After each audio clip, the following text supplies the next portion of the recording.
Thank you, Peter, and thank you to the Reni Institute for this kind invitation.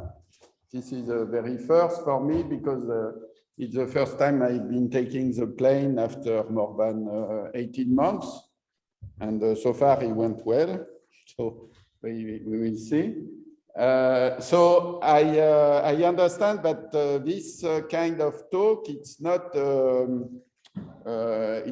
colloquium like you might be used, but it's more a talk which is directed at mathematicians, maybe already at master level, who are not specialists in number theory. So I will try to make as much as possible to use most basic principle that you can have in maybe a course in number theory in the very first year of your mathematical education. Okay, so I will today I want to speak about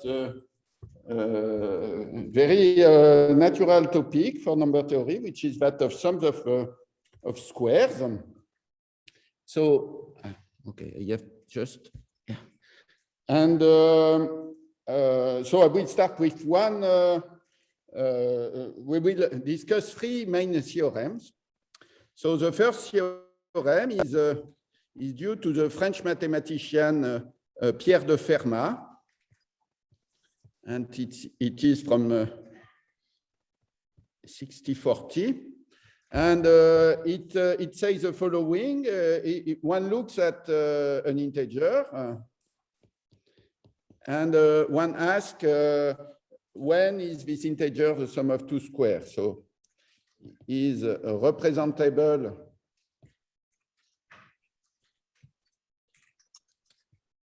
as a sum of two squares. And here, of course, when I say square, I mean a square of integers. So means that n is a squared plus b squared, where a and b are integers, if and only if. So first, n is non-negative, and so that's obvious condition. And okay, and if n is positive, if p prime divides n and p is congruent to 3 modulo 4, meaning that 4 divides p minus 3, then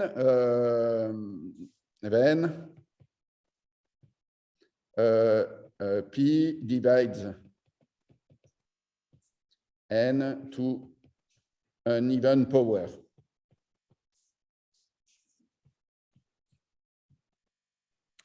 Okay, exactly. So, for instance, if n is a prime number, then n can be written as a sum of two squares, if and only if n is 2 or n is congruent to 1 modulo 4. Okay, so that was Fermat's theorem. And so this is what we call the two-square theorem. And so we make a little jump, and now we'll discuss the four-square theorem. Okay, which then the four-square theorem, it's due to Lagrange.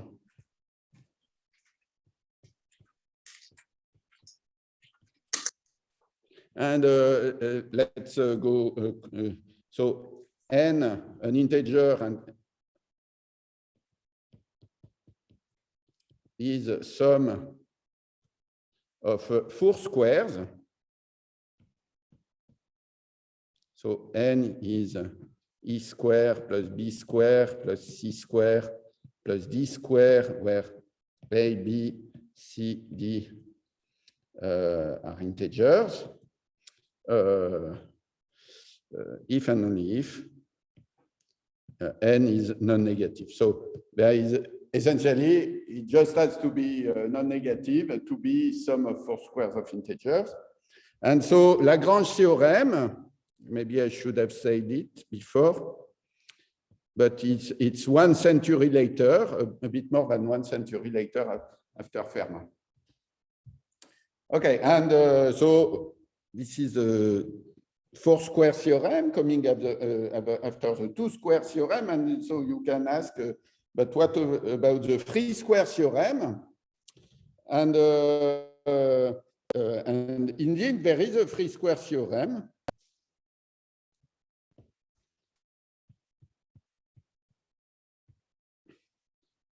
So, which is due to Gauss and Legendre. And okay, and kind of independently, and a bit later than. Oh no, sorry, excuse me. It's the opposite.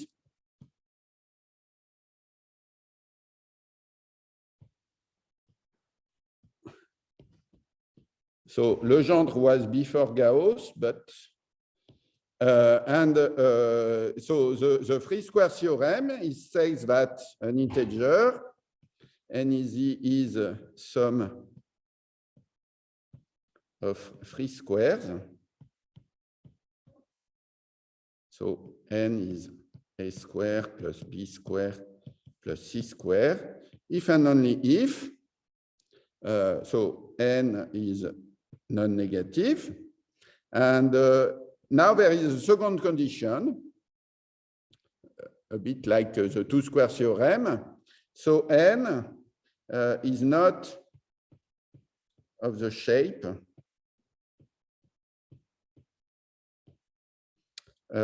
n equal a power of 4, maybe 4 to the k, I will write, time an integer congruent to 7 modulo 8. So is not of that shape. Okay. So I will, so as at least the timeline indicates, the 3-square theorem, it is harder than the 4-square theorem. So it's not increasing function of time. So difficulty is increasing function of time, but not on the number of squares. So in fact, what happened is that the first to propose a proof of the 3-square theorem was Legendre, so 3 years before Gauss.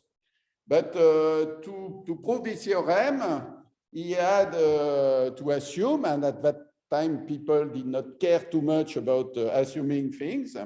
So he had to assume that for any arithmetic progressions of the integers, any arithmetic progression of the integer contain infinitely many prime numbers. So for instance, you have infinitely many prime numbers congruent to 1 modulo 4, infinitely many congruent to 3 modulo 4, and for any arithmetic progression, it is expected, and it was proven, that you have, or if in any congruence class, you possess infinitely many prime numbers in that congruence class. But this theorem is called Dedekind theorem on primes in arithmetic progression, and it was proven only in the 1850s, so 50 years before Legendre had a good use of it. So, and what Gauss did 3 years after Legendre in the Disquisitiones Arithmeticae is that he gave an independent proof of the 3-square theorem, which did not use at least the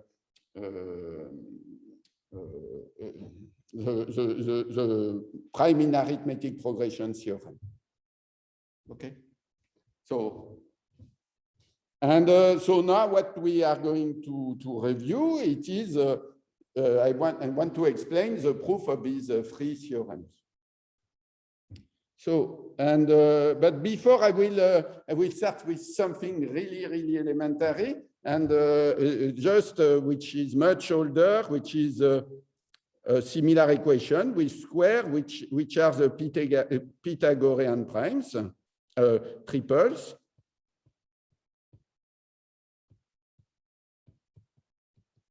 And I'm sure you know this. So instead, so you look at a square, C square, and you look whether this square is a sum of two integers.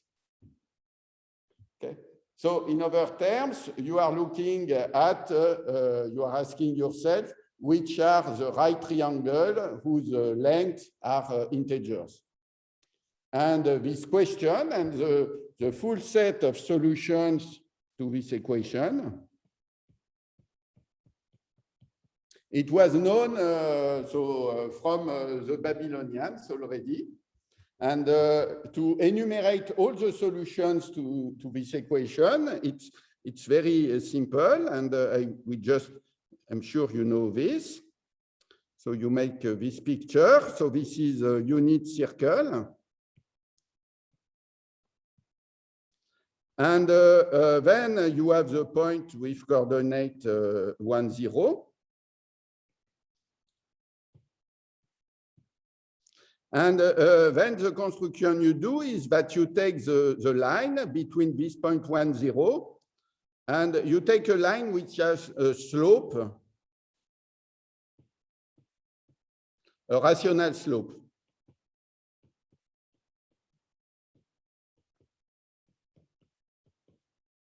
Okay, so here it's a negative slope. And then you look at this point as the intersection of the circle with this line. So it has a coordinate x and y, and it happens that these coordinates are rational.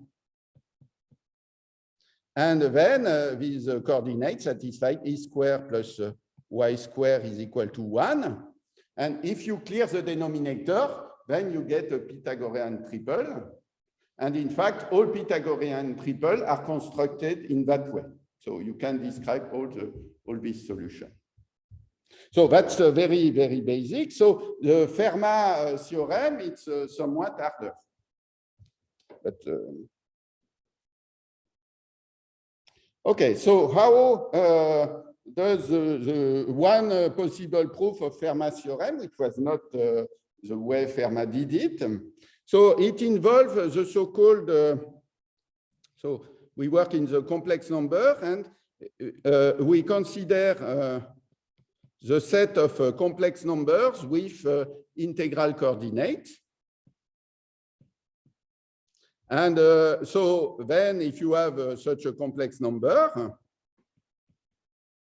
so let's say Z is A plus BI, and if you consider the square of the modulus, then you know this is A squared plus B squared. And so Fermat theorem asks for which integers can be written as the square of the modulus of an element in this set. So what is important is that Z plus Zi in fact, is a ring. It is the ring of polynomial in the complex number I, simply because I squared is -1. So any polynomial in I is a linear combination of an integer and a multiple of I. So is a ring and called the Gaussian ring.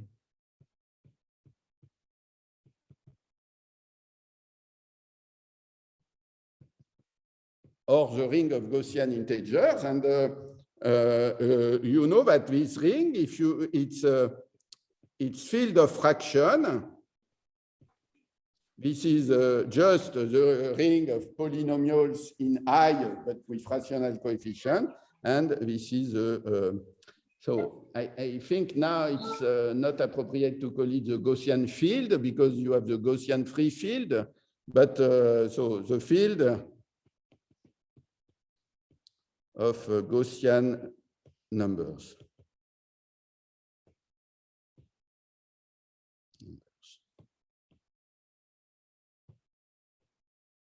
Okay.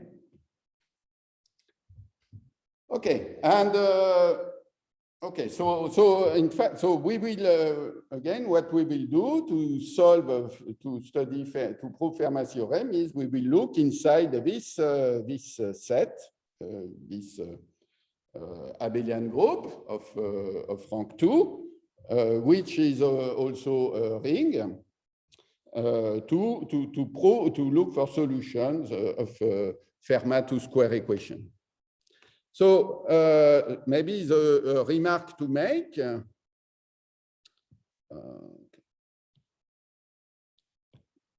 remark to make is that the norm is multiplicative. So what I call the norm, again, it's z times z bar. So it's the square of the modulus, but I call it a norm because this is a terminology in number theory.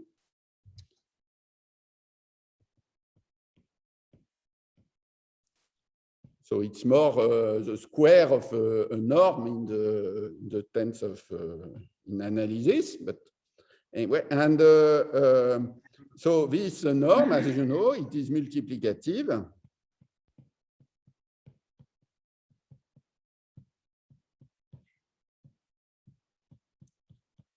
And so this reduces the proof, essentially, this reduces the proof of Fermat's theorem to the case where n is p is prime. So we just discussed the proof in when the integer is a prime number, and I will call it p.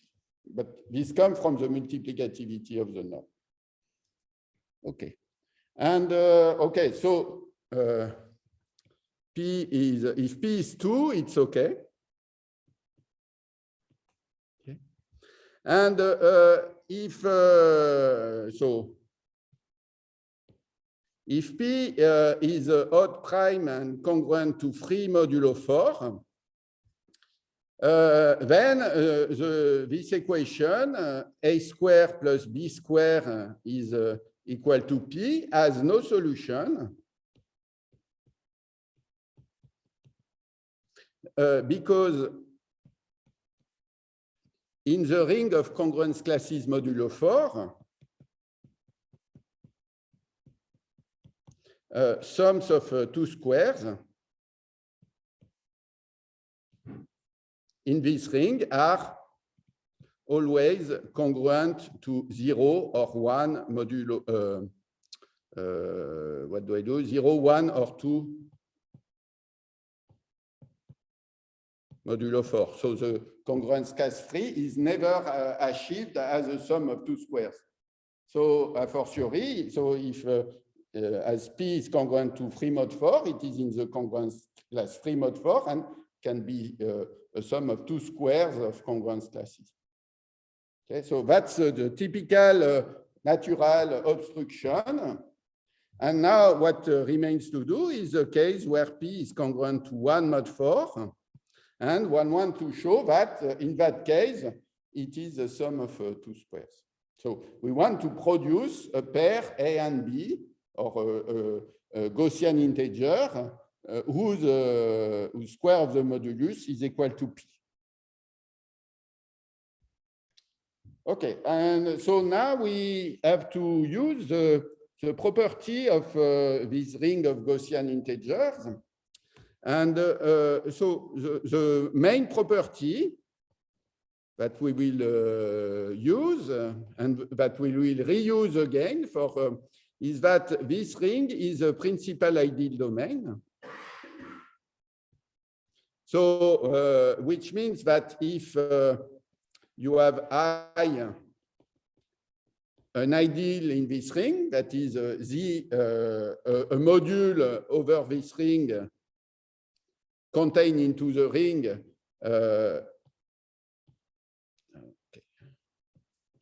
a module over this ring, an ideal. So of the I. Then I is a principal. It means that it is of the shape Zi times Q, where Q is again in Zi. Okay, and the proof of this is the fact that the ring Zi is Euclidean.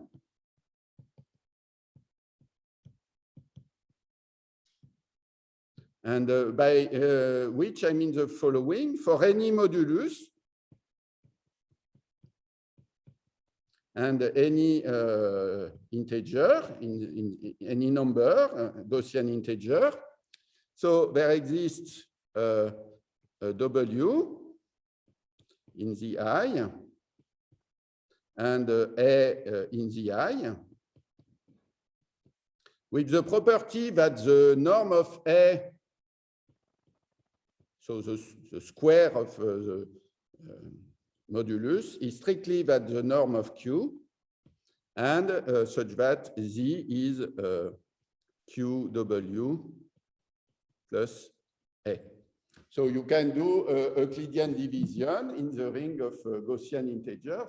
It's not something that you can do in an arbitrary subring of the complex number. So it's very specific. But once you have this, so how you prove what I said, that E is equal of Zi times Q. So first, I could be just reduced to 0, and this is finished. And if you have an element, if I is not reduced to 0, then let Q in I such that the norm of Q is minimal.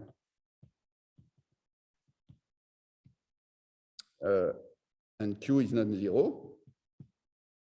So such a minimum exists because the norm takes only integral values. And if Q is non-zero, it takes non-zero integral values. So you always have a minimum, which is at least 1. And then what happens is that I is Zi times Q. Simply because you take Z in I, you write Z equal QW plus A, where A, where the norm of A is strictly smaller than the norm of Q. And now Z is in I.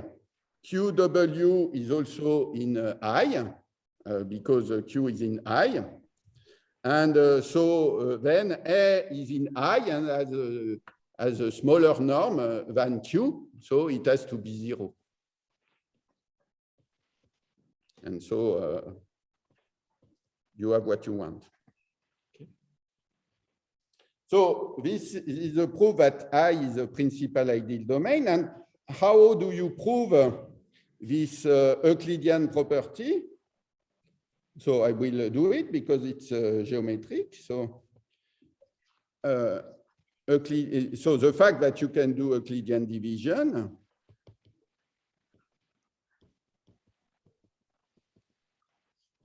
is you write the quotient Z mod Q in the complex numbers. So, and you locate where it is. And so what you know is that if you look now at the squares in C with integral coordinates,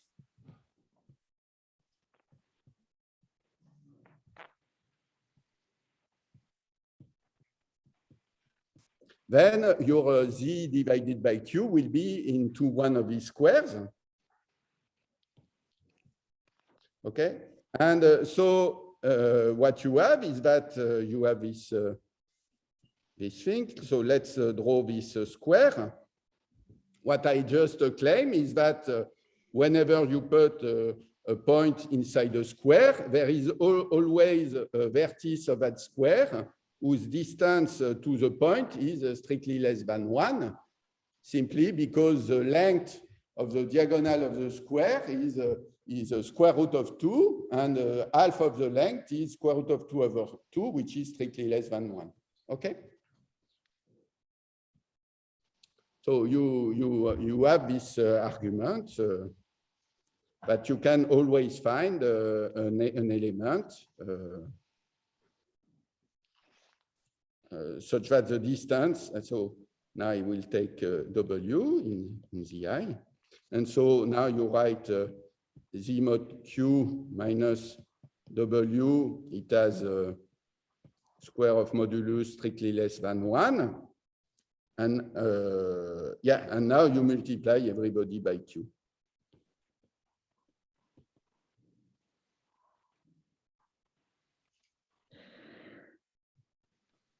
Okay. Okay, sorry. I just stop here. You multiply everybody by Q, and the difference between Z and QW will be your A, which will be of a small norm, a strictly smaller norm than Q. Okay, so now I will explain the proof of Fermat's theorem. So again, I repeat, so P is congruent to 1 mod 4. And so if P is congruent to 1 mod 4, then if you look at the congruence class -1 modulo P, so then you learn in a basic course in number theory that -1 modulo P is a square in Z modulo P Z. Okay. So it means that there exists there exists B in Z such that 1 plus B square is congruent to 0 modulo P.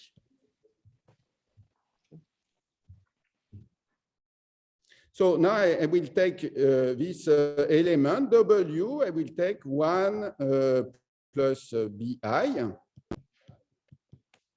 and in the I have an echo.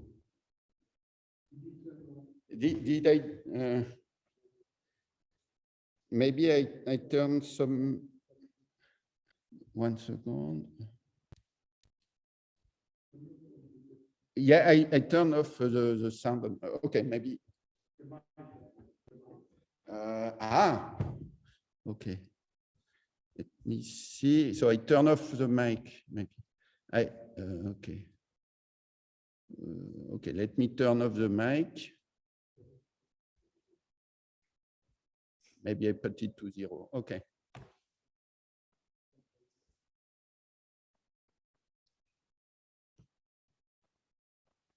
Okay, is it okay, seems to work.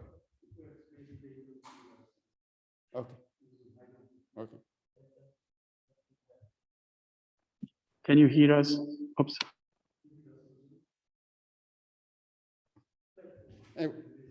So let's take this element. So this element W, it has the property that if you take its norm, its square of the modulus, its reduction modulo P is 0 modulo P.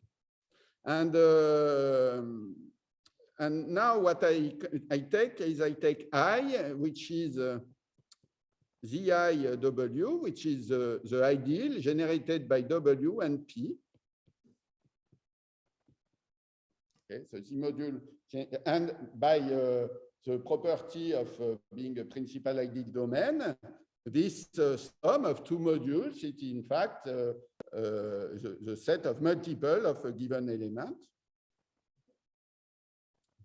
Okay, and maybe I will write Q is A plus A prime plus B prime I, and what I claim is that precisely A prime square plus B prime square is the P that I am looking for. So it's the representation I want. And so how how does one do this? So then I look at this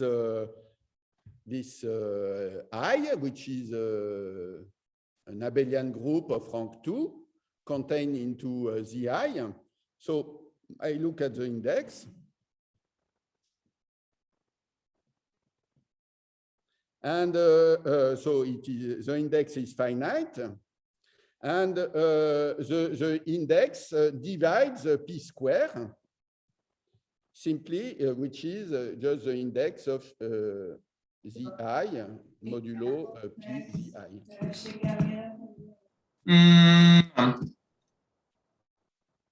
Okay. So it divides P square. So then it means that this index, it's either 1 or P square. And okay, the index cannot be 1 simply. Okay, so okay, I'm missing the argument. So why? Yeah, the index cannot be 1 because the norms of elements in I are all divisible by P.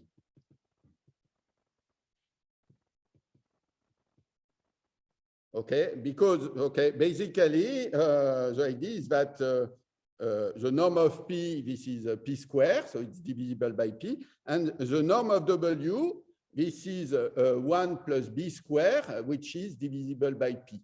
And now, if you take any linear combination, you will get something divisible by P. So, so this cannot be 1, and this cannot be P square, because if the index were P square, it would mean that I would be equal to the I times P. But clearly, W is not a multiple of P. Okay. So, and though it means that the index of this group, it is P. But the index of that group, it's exactly the norm of Q.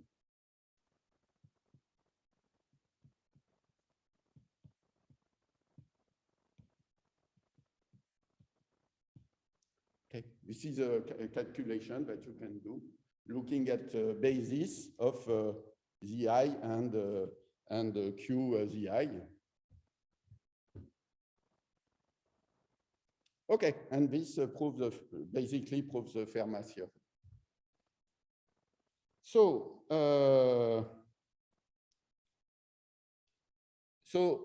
maybe now what I will go to is to Lagrange theorem.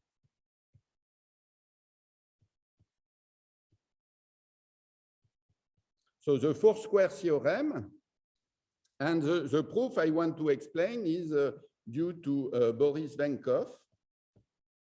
So in the beginning of the no, not Boris. Oh, sorry, it's A. Venkov. Alexei Venkov, Alexander. Okay, Venkov. It's the beginning of the 20th century, and the proof this time for four-square, it used so-called Hamilton quaternions.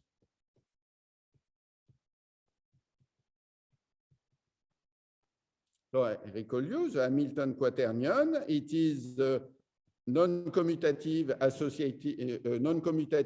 associative algebra of dimension 4, so over Q. So often it's written Q plus Qi plus Qj plus Qk, where A square equal J square equal K square equal -1.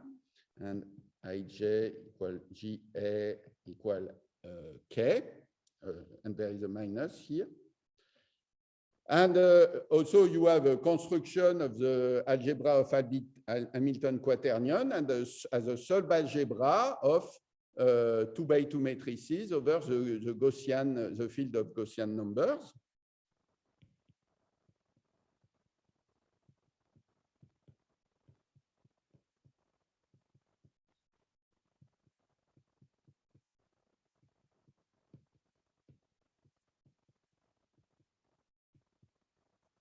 Where I is this matrix.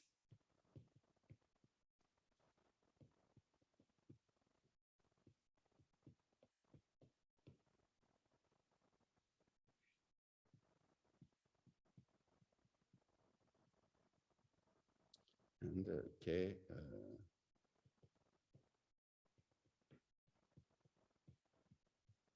Okay, so that's explicit construction of the Hamilton quaternions.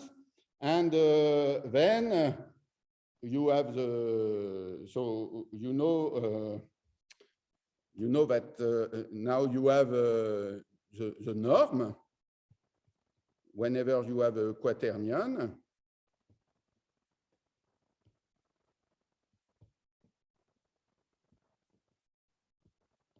The norm, which is also written Z time the conjugate, where you switch all the imaginary part, is A square plus B square plus C square plus D square.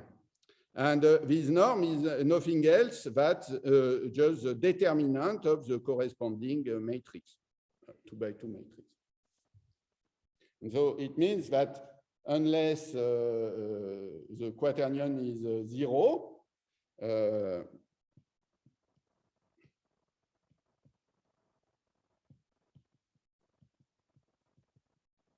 so unless the quaternion is 0, the determinant is non-zero, and so the quaternion is invertible as a matrix. So then you obtain a field which is just a non-commutative field or a skew field. And it was the first skew field to be discovered, but in fact, there are many other skew fields. And okay, so usually the quaternions, they were maybe first constructed over the real numbers, but you can restrict to the rational numbers and have this algebra of rational numbers. And then inside the algebra of rational numbers, you can introduce the analog of the ring of Gaussian integers, so the integral quaternions.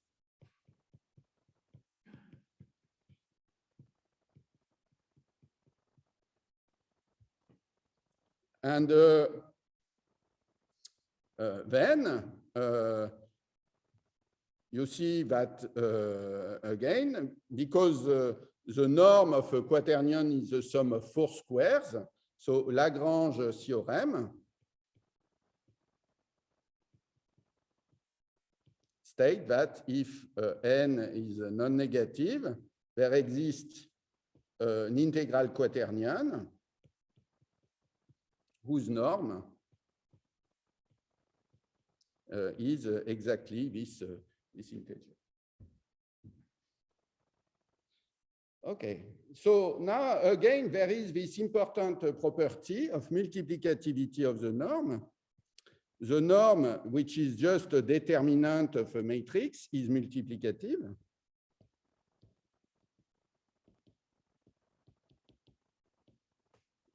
So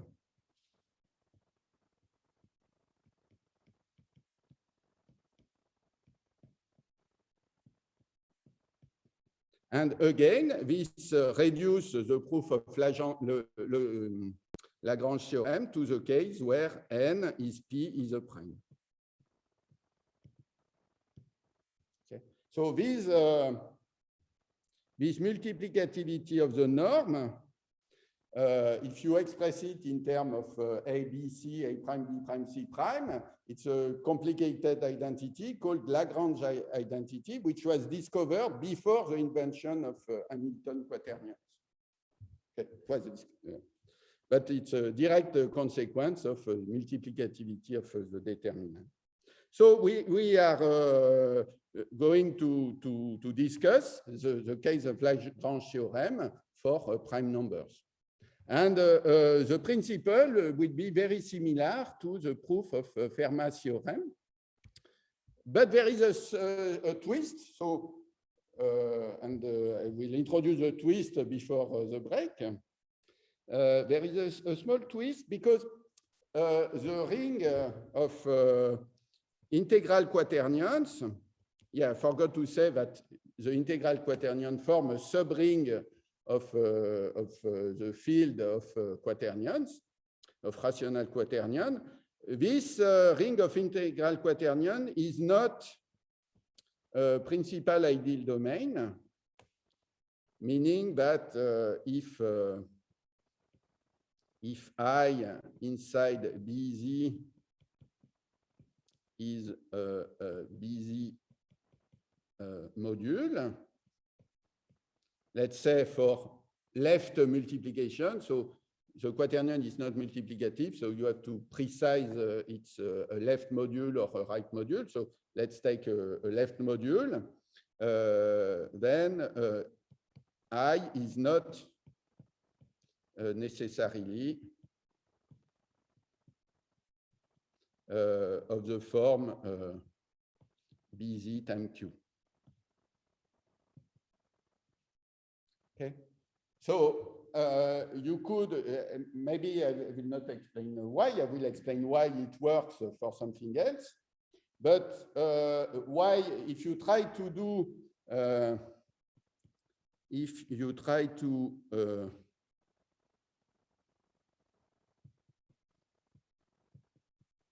show the existence of an Euclidean division,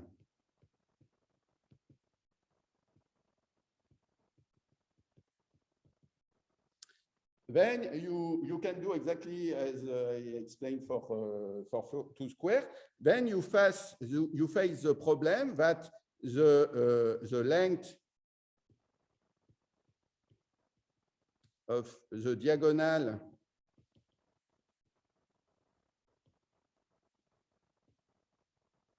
of a 4-dimensional unit cube is a square root of 1 square plus 1 square plus 1 square plus 1 square, and this is equal to 2. So half of the diagonal is 1, and you cannot have the strict inequality. Okay. So, but to make this work, one has to introduce a ring which is slightly bigger, which is the ring of Hurwitz quaternion.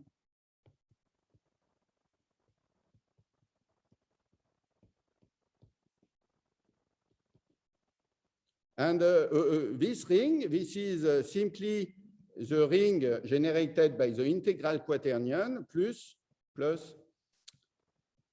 this element, Ejk over 2. Okay, so this is OB, and it contains the integral quaternion, but it contains strictly the integral quaternion. So you remark that, for instance, this element has some non-trivial denominators, but still the norm of this element, the square of the length, it is an integer. It is equal to 1. So it's and what happens is that OB is a ring inside BQ, which is Euclidean.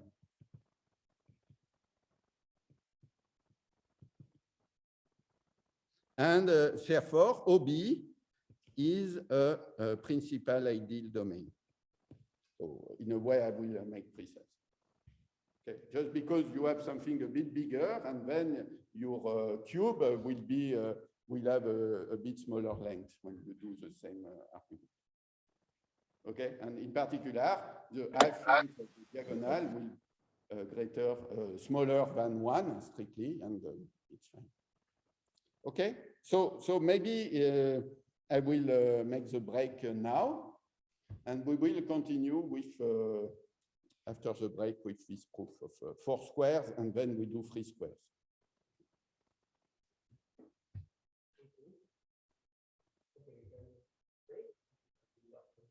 Any questions or comments? Oh, sorry.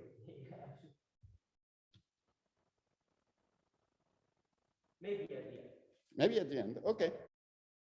Okay, so this is the second half.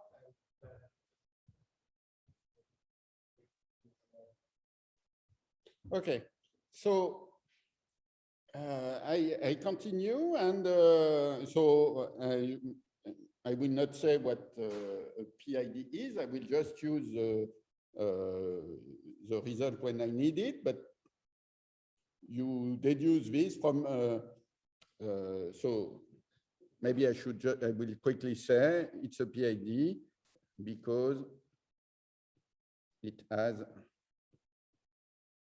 Euclidean division.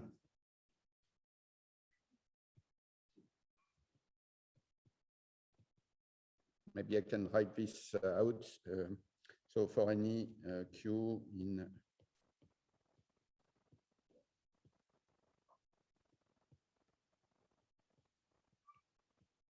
B, there exists W and A with norm of A strictly less than the norm of Q, such that Z is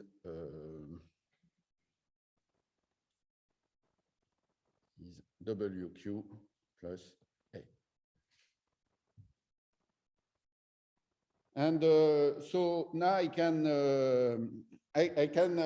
quickly go over the proof of Lagrange theorem. The way we want to produce, we take a prime number and we want to write this prime number as a sum of 4 squares of integer, and so we want to find an integral quaternion of norm that prime number.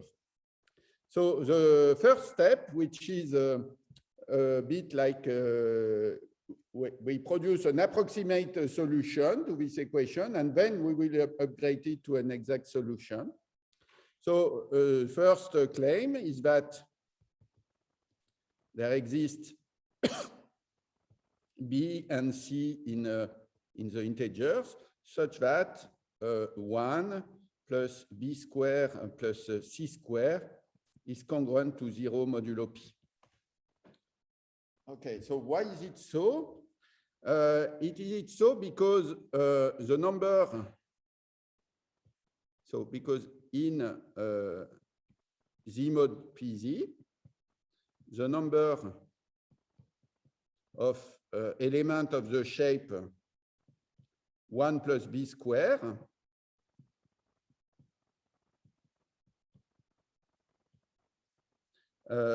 is equal to the number of element of the shape minus C square.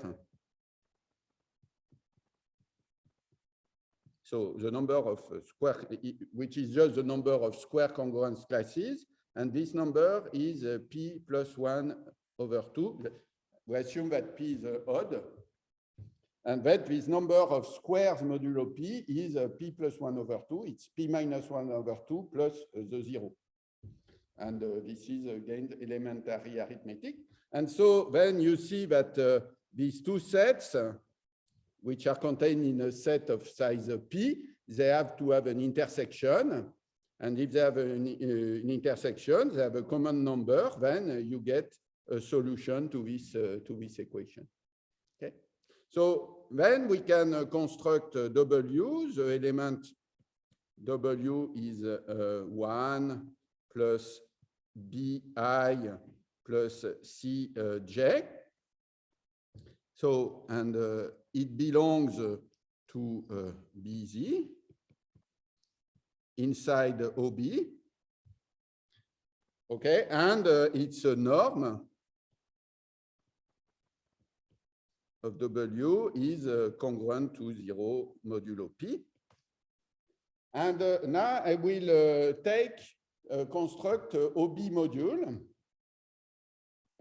So now let's I be OB time P plus OB time W. So this is the left OB module, finitely generated OB module, generated by W and P. And then what you prove exactly as before is that the norm of, so because you have a principal ideal domain, it is of the shape OB time Q for a certain Q in OB, non-zero. And by the same argument as I gave before, you have at the index of this element in OB, which is the norm of Q, you prove that it is equal to P. So you have, you almost have the theorem that you want. The only thing that is slightly problematic is that Q a priori belongs to OB, and OB this is slightly bigger than the integral quaternions. But in fact, looking at the units of OB, so the group of invertible elements, the units of OB, there are 24 units.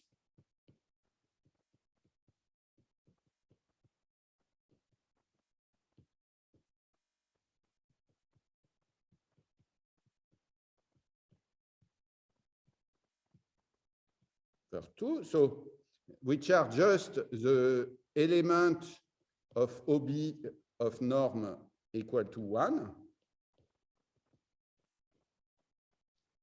Okay, so, and so if you have this element Q, so, and you check, or you prove that there exists epsilon unit such that epsilon times Q belong to the integral quaternion. So if you are not there, up to a multiplication by a unit, you go into the ring that you want of integral quaternion, and the norm of this element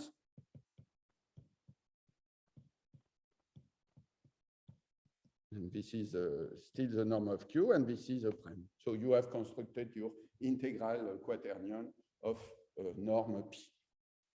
Okay, so this was not a proof of Lagrange theorem, and so he did not use Hamilton quaternions, of course, but so which makes the theorem even more astonishing. Okay, so. And now I want now to pass to the free square theorem. Okay, so I go, so the theorem of Gauss-Legendre. And so again, and I will limit myself to a special case where so I will look at an integer which is strictly positive. I will assume that it is just odd, and I assume that it is not congruent to 7 modulo 8. Again, the constraint of being, and then I want to show that n is a square plus b square plus c square for a, b, and c are integers. Again, the constraint that n should not be the modulo 8, should not be 7 modulo 8, is because in Z mod 8Z, if you sum 3 squares, you will never reach the congruence class 7. just do by inspection. So that's a natural constraint, a congruence constraint to put. And now the object that we will need, it's not a group, it's not a ring. So this is a subspace of the so-called pure quaternions. So the one who have no real parts.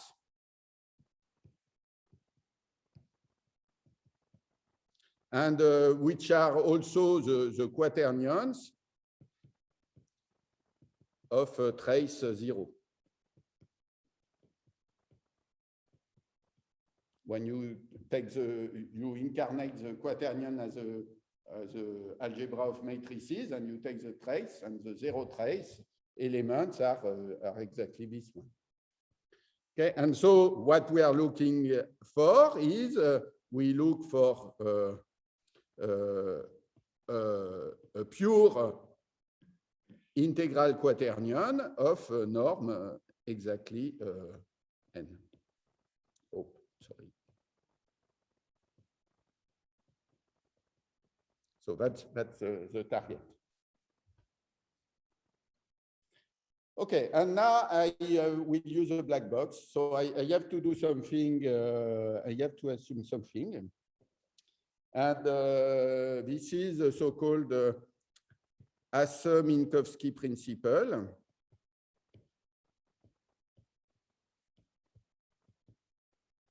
It says the following. It says that if it implies the following: if M is positive and N is not congruent to 7 mod 8, then there exists a trace 0 quaternion, a pure quaternion of norm n, but it is just with rational coordinates. Okay, so I have A, B, and C are rational numbers, are not integral numbers. So of course, this is really a non-trivial result, a very general result about the arithmetic theory of quadratic forms called Hasse-Minkowski, that you can find an exposition in the book of Serre, A Course in Arithmetic. So I will start from this because I cannot prove this statement, but what I want to explain is how from this solution with rational coordinate, I can switch to an integral solution. Okay, so and this is the occasion to introduce to look at other objects. So what happens with my with this element Z? So if norm of Z,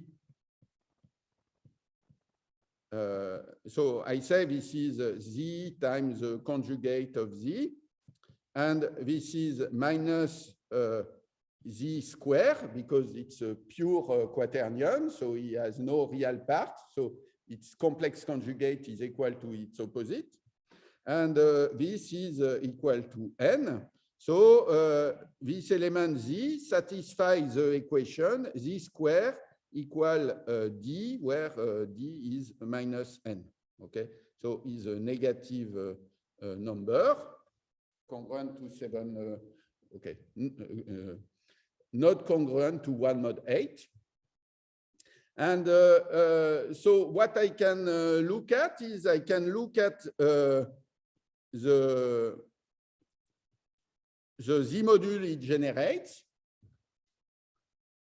And because of this equation that Z square, the square of Z is an integer, this Z module is also the polynomial ring in Z. Okay.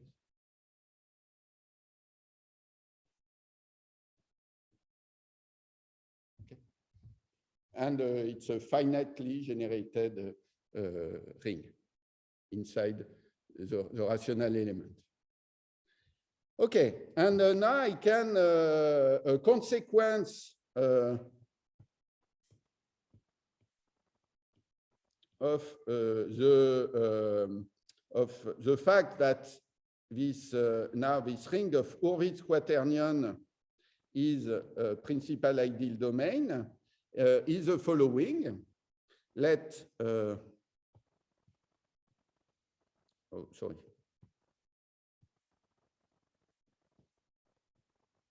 So the thing that we explained before is that if you have O inside the B of Q, a subring which is finitely generated as a Z module, as a abelian group,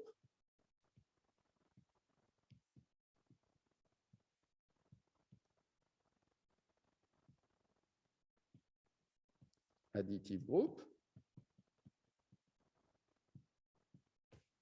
Okay, finitely, so such rings are called order.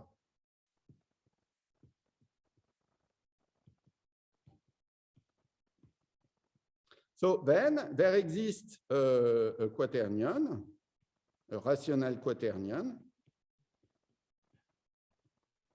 such that this ring, if you conjugate this finitely generating ring, if you conjugate it by Q, in fact, you land inside this order of Hurwitz quaternion.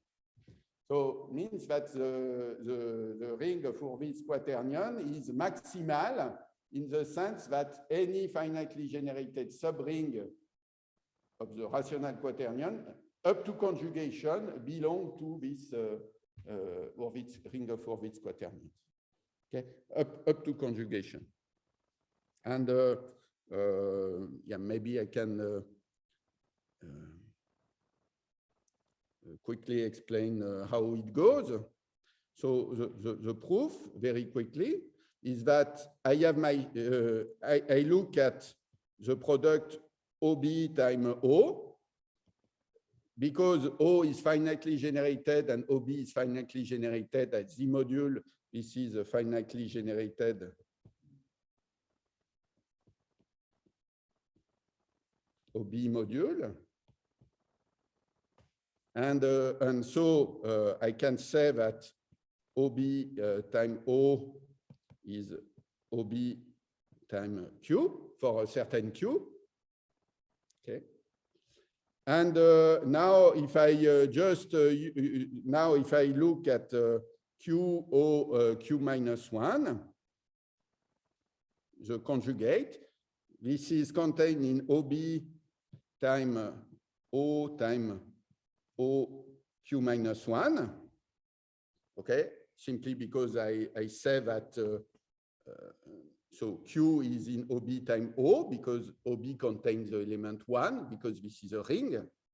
And so then I just can simplify things.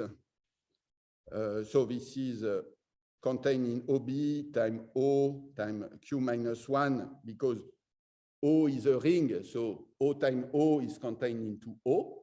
So I can erase this. And then I can write this OB times O. I can write this as OB times Q minus 1 times Q. Okay. So that's just a little use of associativity. And so you have this variation or this consequence of the fact that the ring of Hurwitz quaternion is a principal ideal domain or full non-commutative.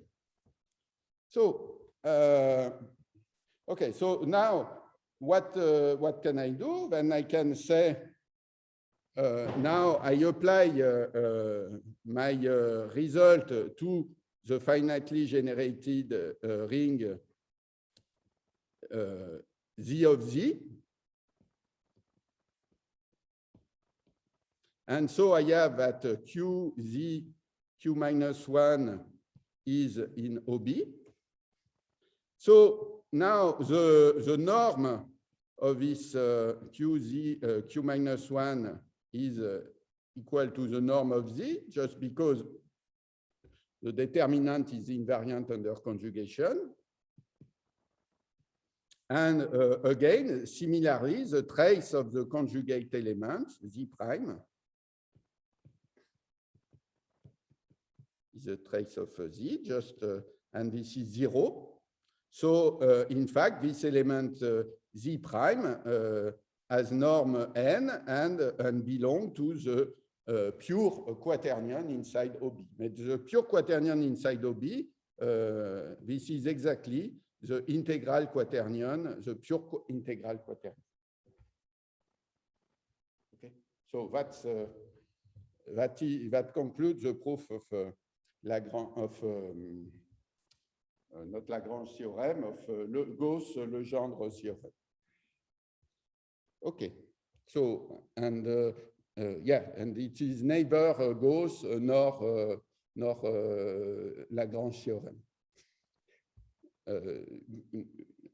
This is not the proof of any of the two, but it's a Venkoff proof.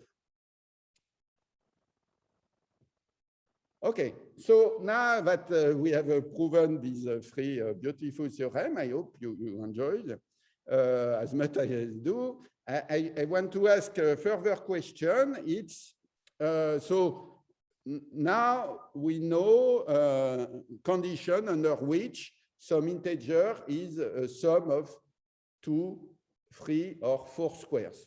So we know that for k is 2, 3, and 4 plus conditions on n, explicit condition of n. So if we look at Rkn to be the set of solution to this equation,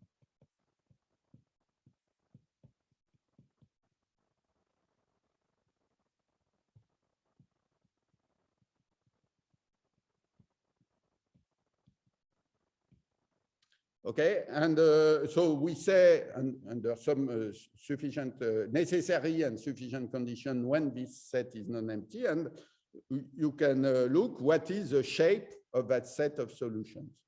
So the first thing that you can ask about the shape is what is the size of this set.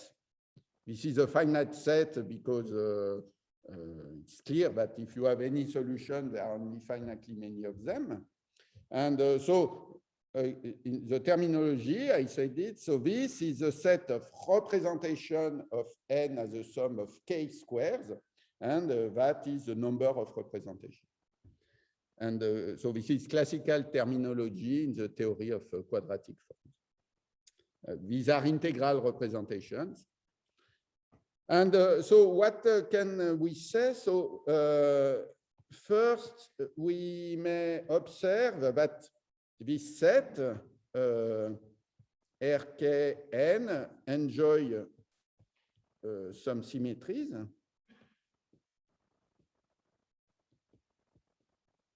Okay, so for instance, for k is equal to 2, if the symmetries are given by the group of units of the ring of Gaussian integers.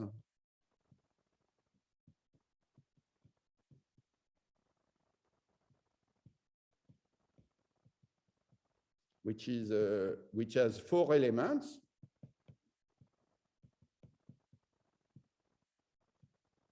And so then if norm of z is equal to n, then for any of these units, the norm of epsilon times z is also equal to n and is also integral. So then you conclude that the number of representation it's always divisible by 4. Okay. So and then you are reduced to knowing what is the size of that set. And then when n is prime congruent to 1 mod 4, what you find is that this number of solutions it's exactly 2. So it's so it can be seen for various perspectives, but basically is if you have a complex solution A plus IB, you can take the complex conjugate. It's another solution which is not in the orbit under multiplication by this group of units. And these are the two that you get eventually. And in fact, you can conclude, so you have to do something, but then you can conclude that more generally, for any integer, R2 of n has an explicit formula. So, or this, you divide, this is sum over the divisor of n of K4 of D, where K4, this is a unique non-trivial character, group of homomorphism of Z mod 4Z into so plus or minus 1. And this is given by, if you have a congruence class modulo 4 coprime with 4, this is n to the power, oh, sorry, excuse me, just minus 1 to the power n minus 1 over 2. Okay, and so you have this expression. And so from this just exact expression, what you can see is that you don't have many solutions. So R2 of n, it's very small because essentially it's a small sum of plus or minus 1. So it's always bounded by n to the little o of 1. So something which grow, but if it goes very, very slowly.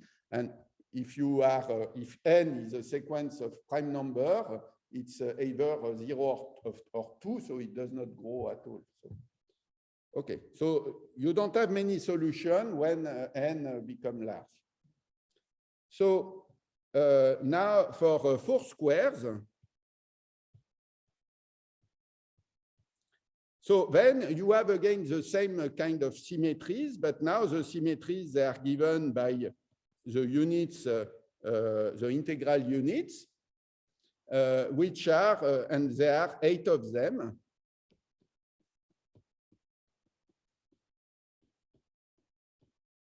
And so you conclude that the number of representation is a multiple of 8. And then for the remaining, so for the quotient, you have an exact formula, which is due to Jacobi, and which takes the following shape. So I will write it only if n is odd. It's not much more difficult. So it is the sum over the divisors of n of the divisor. So in particular, this is at least n, okay? And in fact, so this is of size n to the power 1 plus little o of 1. So here, the number of representation of an integer as a sum of 4 squares, it is essentially growing linearly with the integer. And now I go to the case, okay, Jacobi formula, it's not extremely difficult to prove. It can be proven in a course, basic course on modular forms, or by other more algebraic methods when you study quaternion algebra, Hamilton quaternions. The case of free square, it's quite a bit tricky. And okay. So this time you have a group of symmetries because you have the group of units of the Hamilton quaternion, which acts on the representation of an integer as a sum of free squares. The action is by conjugation. Okay, we have seen that if you have a solution, you conjugate it, and the conjugate will still be of trace 0 and the norm, the same norm. And so you have this action of this group by conjugation. So, of course, the plus or minus one act trivially, the scalar quaternion act trivially. And so the size of this quotient, now it is 12. So the number of representation as a sum of 3 square is always a multiple of 12.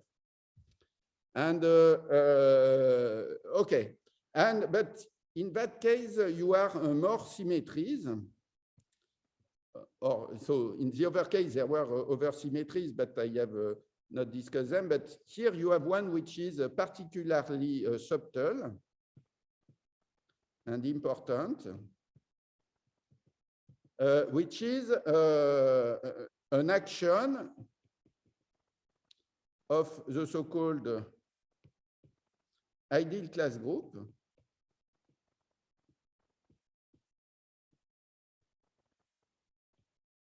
of the ideal class group on not on the set of representation, but on the quotient modulo this action. So I want to explain this because, and this action, it was first really noticed by Gauss, and in a different language, but it was noticed by Gauss, and it was used by Gauss to prove his version of the free square theorem. Okay, so what is the ideal class group? Okay, so I recall you, suppose I have a representation. Okay, I will make some assumption. It's not very bad, but I will suppose I will write minus n, and I will assume that minus n equal d, so it's a negative integer. And I assume that d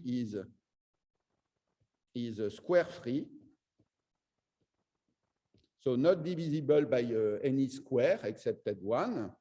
And so I assume that minus d is congruent to 3 modulo 4.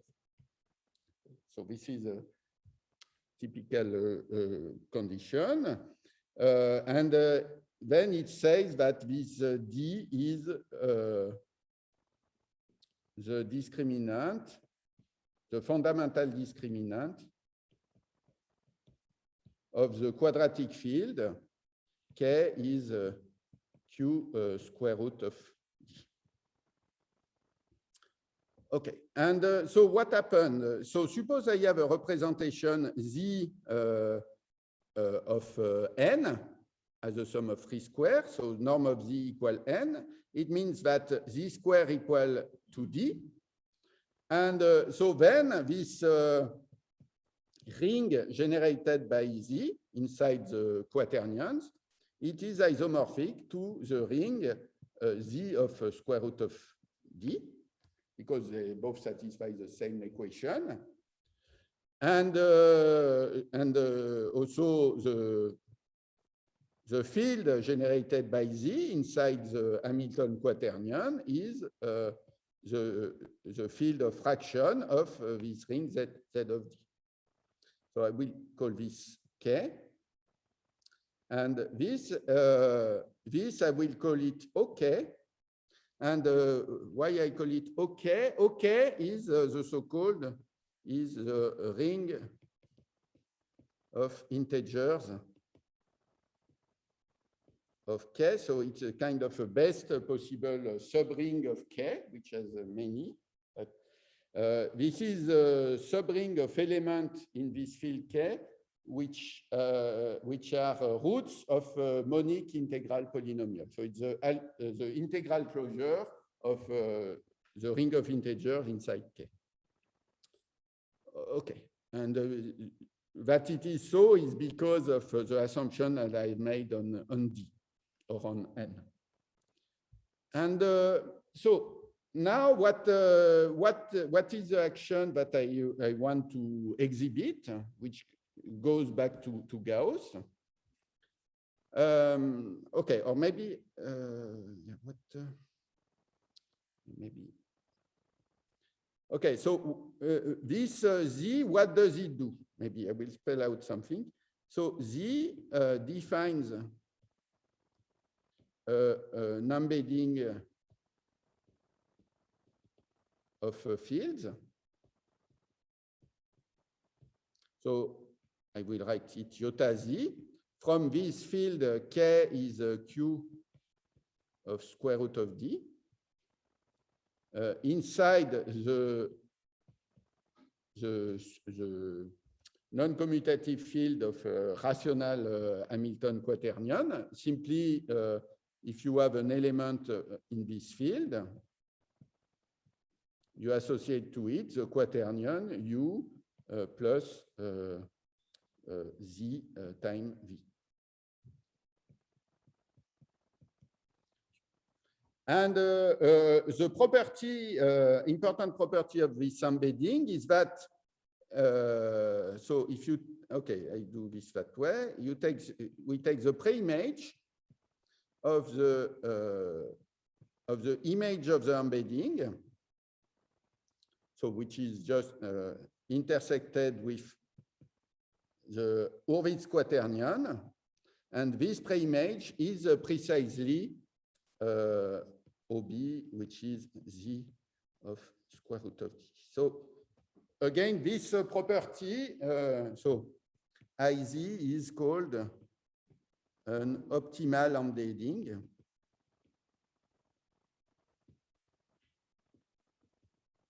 of the field K inside the BQ, so relative to the Hurwitz quaternion.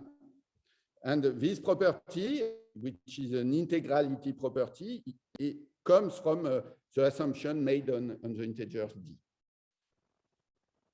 of k inside b of q. Okay, and so now let's describe this action. So now I take, let's I into, say, OK, be an ideal of this ring of integers of OK. So OK module inside OK. And now let's write I of z to be the image of this module by this embedding. So it is contained into QZ, which itself is in V of Q. And this is I of Z is a OZ module. And what I can do is I can look at this the product OB times IZ. So this is a finitely generated OB module.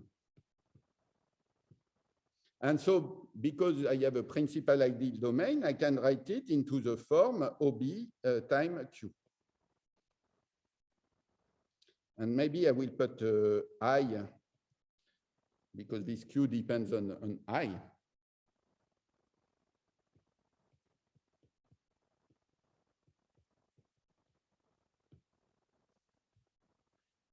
Okay, and now let me look at this the conjugate Zi to be Qi times Z times Qi minus 1. So this Zi, it's a conjugate, so it has a trace 0. And it has norm equal to D.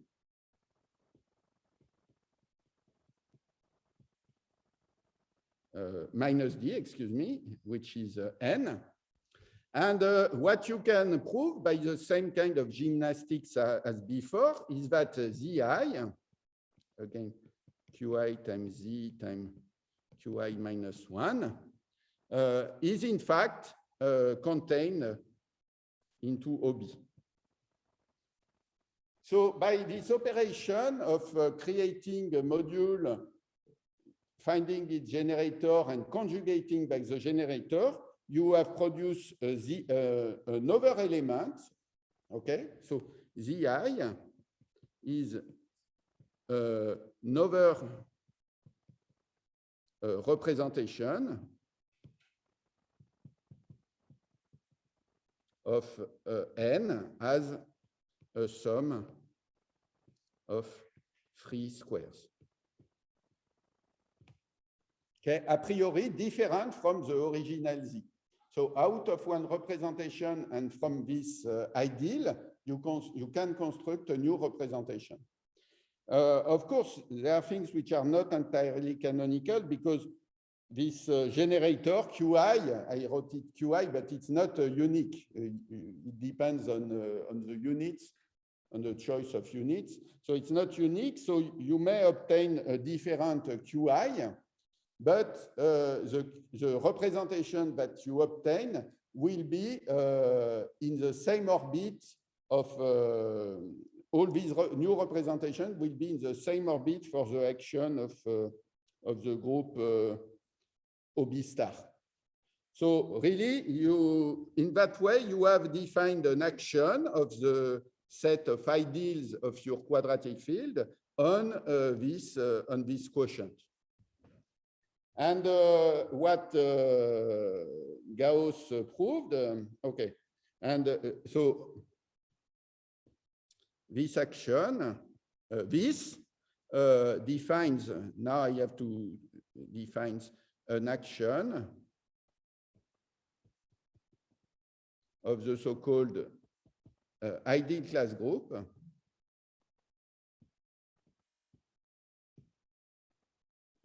of this quadratic ring OK on this quotient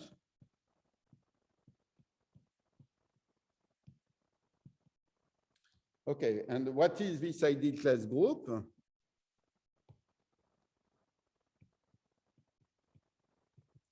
Sometimes it is also written now in modern terms, the Picard group of this ring OK. This is the set of classes of finitely generated modules, OK module inside K, or equivalent definition, these are the OK module which are locally free of rank 1, so which is more in line with the definition of the Picard group. But this is an object which was found by Gauss in a different language. And so Gauss proved, so defined this action. And in fact, Gauss proved that this action is transitive and free.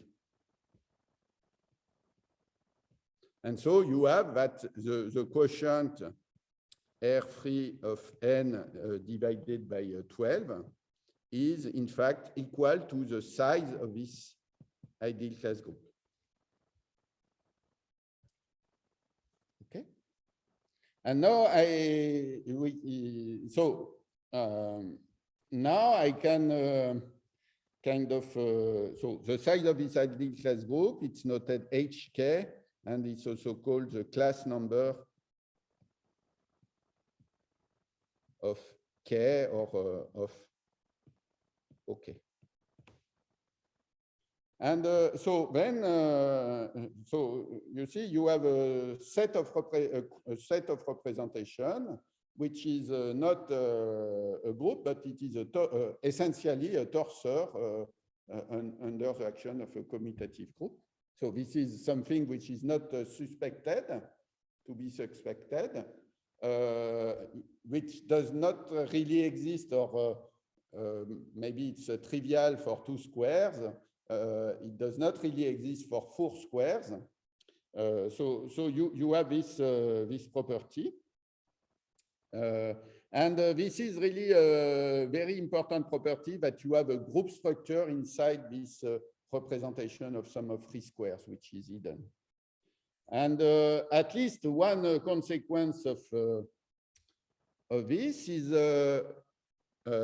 so Dedekind gave a formula for the size of this ideal class group. This is the so-called class number formula, which is an analytic formula for this algebraic quantity. And I will write what it is. So you have the so-called Dedekind zeta function of the field K, which is the series formed as a sum over all ideals of in OK of 1 over the norm of the ideal to the power S. And this is a generalization of the Riemann zeta function extended to this field K. And so it's an analytic object which admits an analytic continuation to the complex number. So here this is defined for S, a complex number of real parts strictly greater than 1. And then the class number formula is that this HK, this is equal to the residue at S equal to 1 of this Dedekind zeta function. And maybe you have to divide by pi, and possibly you multiply by this n. Yeah, I don't need to put absolute value, n to the power 1/2. So recall you, the Riemann zeta function, it has a pole at S equal to 1 with residue 1. Here you have this generalization to this more complicated arithmetic object, which is this quadratic field, Q of square root of D.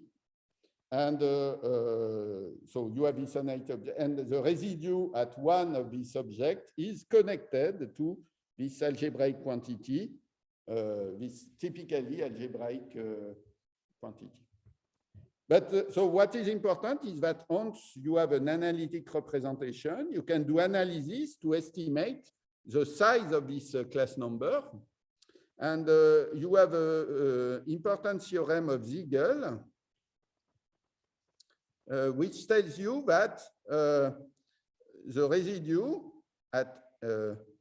of this function tells you that as n go to infinity, the residue at S equal to 1 of zeta K of S, it's not very big and it's not very small either. It's really of size n to the power little o of 1. A very important result of Siegel, which is typically analytic number theory. So no algebra in the proof. But then the consequence is that if you now search for the number of representation of your integer and as a sum of 3 squares, so I recall you n, now I'm in the context of n square free and n congruent to 1 mod 4, so that D is congruent to 3 mod 4. Then R3 of n is really of size n to the power 1/2 plus little o of 1. Okay. So I will just resume what I have said so far. So if you look at the representation of n as a sum of 2 squares, if it is non-zero, often it's of size n little o of 1. If you look at 3 squares, it is n 1/2 plus little o of 1. And at 4 squares, this is n to the power 1 plus little o of 1. So you jump by an exponent 1/2 each time. And in fact, it's true in general. Now, if you look at the number of representation as a form of more than 4 squares, then it's always non-zero, of course, because and then the value is n to the power k minus 2 over 2. I think it's the correct linear map. let me see. Yeah, it should be correct. Yeah. So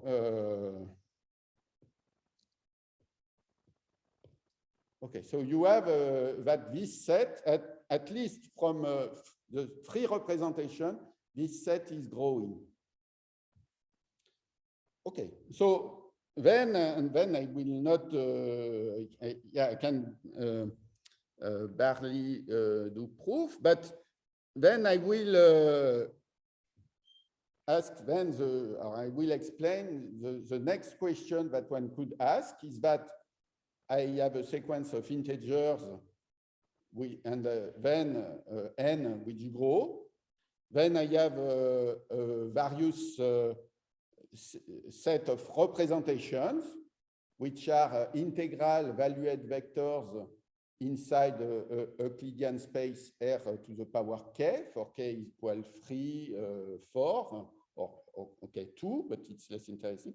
And my question is this cloud of points with integral coordinate, how are they distributed in the space, in this Euclidean space? So first, all these points, they are integral vector, all of the same length, square root of n. So I can renormalize them. And then I can look for, so k is maybe 3 and 4.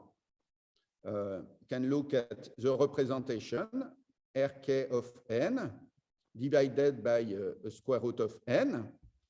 So all these vectors, these belong to the unit sphere of dimension k-1 inside Rk. Okay. I'm looking at, I'm taking n1 and k.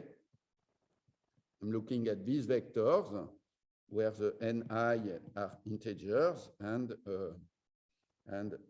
n1 square plus nk square is equal to n. So, and then what is the shape of this set of points on this sphere? And then the theorem that as n go to infinity, plus some conditions, adequate condition, like the one I have given, then the set Rkn over square root of n is equidistributed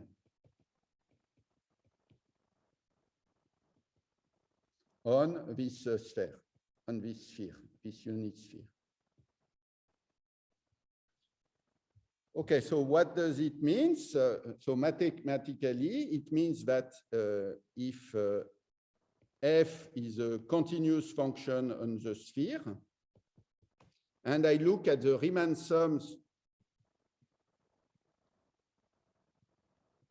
so the average of the value of this function along this, maybe I will call them z.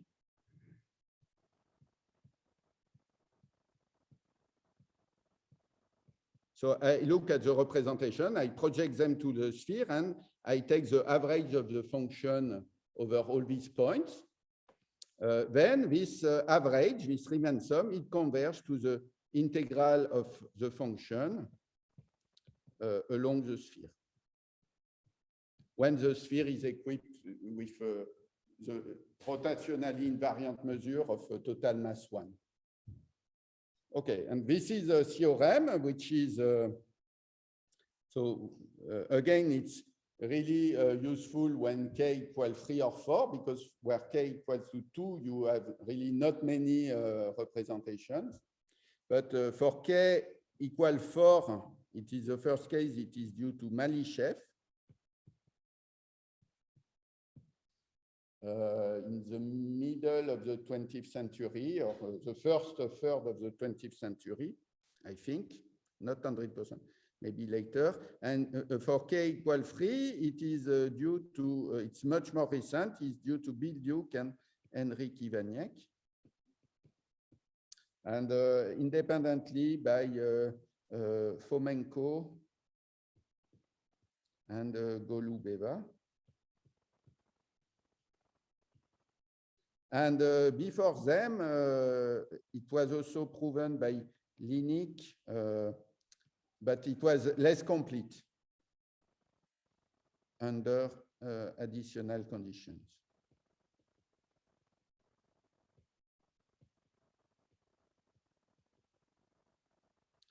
Okay, and so maybe the main thing I can do is to show you some pictures to express what it means, this equidistribution, which is presented here. Okay, yeah. So, okay, so here, what I am looking at, what you are looking at is the distribution of the set of representation of 5 to the power 3, so a very big, relatively big number, as a sum of 4 squares. Okay, and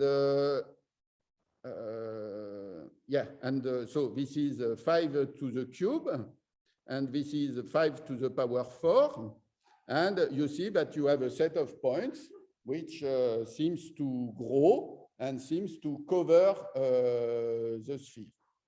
So here, the only thing that you could say is that this sphere is not the 3-dimensional sphere, it's a 2-dimensional sphere that you are seeing, on which you have a set of points which become roundly distributed. But how you do this, how you produce this picture, you say that, in fact, whenever you have a representation, say R4 of some number, and suppose now you have maybe V0 quaternion of trace 0, pure quaternion of trace 0 and of norm 1. So then this V0 defines the point on the 2-dimensional unit sphere. And what you are looking at are, you look at the conjugate, Z, V0, Z minus 1, which again belong to the, unit sphere. So what one does is that one uses the action of the algebra of a group of quaternions onto the trace 0 quaternions by conjugation. You know that a quaternion allows you to represent a rotation in the 3-dimensional space, and this is what we are doing it. So we're taking a point on the unit 2-dimensional sphere, and we rotate it via this rotation, which comes from this representation. And these are what this is what you get. Okay, so now more traditional maybe picture. So now these are the representation of 101 as a sum of 3 squares projected to the unit sphere. So you have a certain number of points. So here you seem to have many points. Here you would have something like square root of minus, so about 10 points, okay, which does not look very much compared to the point you have, but remember that you have all the symmetries and also that you have maybe a bit more than 10 points, so a multiple of 10. So that's why you see all these points. So this is for 101. And okay, and here this is a somewhat bigger number, and we take all its representations as a sum of 3 squares, and here is the kind of picture that you obtain. Okay, so this you can fill unit sphere with integral, with vectors of integral coordinate of given length when you project them to the unit sphere. And yeah, maybe maybe the last thing I want to say, I have a few pictures to show, but one can do the same thing for other quadratic forms.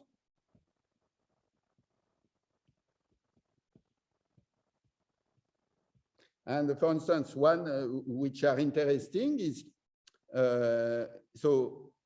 you could look at as a space, you could look at the space of integral 2x2 matrices.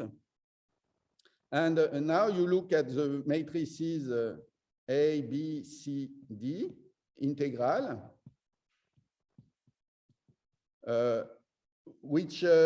whose determinant is a given integer. And you can also try to count or evaluate the structure of this set of matrices with a given determinant.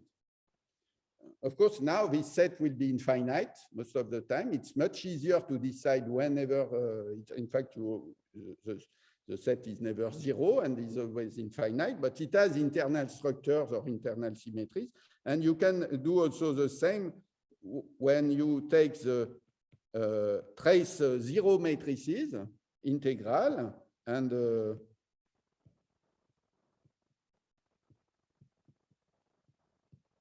of a given determinant,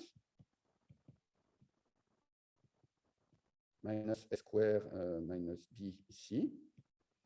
And again, this set, they have internal structure. And in fact, in this case of a quadratic form in three variables, you also have an action of ideal class group and intervention of these quadratic fields. Instead of these quadratic fields being sent into the algebra of Hamilton quaternion, you send this quadratic field into the algebra of matrices, of 2x2 matrices. And so then you have a equidistribution result for the set of representation of these solutions on various analogues of the sphere. In this case, these are hyperboloids. And so this is a picture of a two-sheeted hyperboloid, which depends on the sign of the integer n. Either you get a one-sheeted or a two-sheeted hyperboloid. And so various examples where you see these blue dots represent certain matrices whose determinant has a given value. Okay, and yeah, an example, another example. So, okay, maybe I can just stop here, and I welcome your question.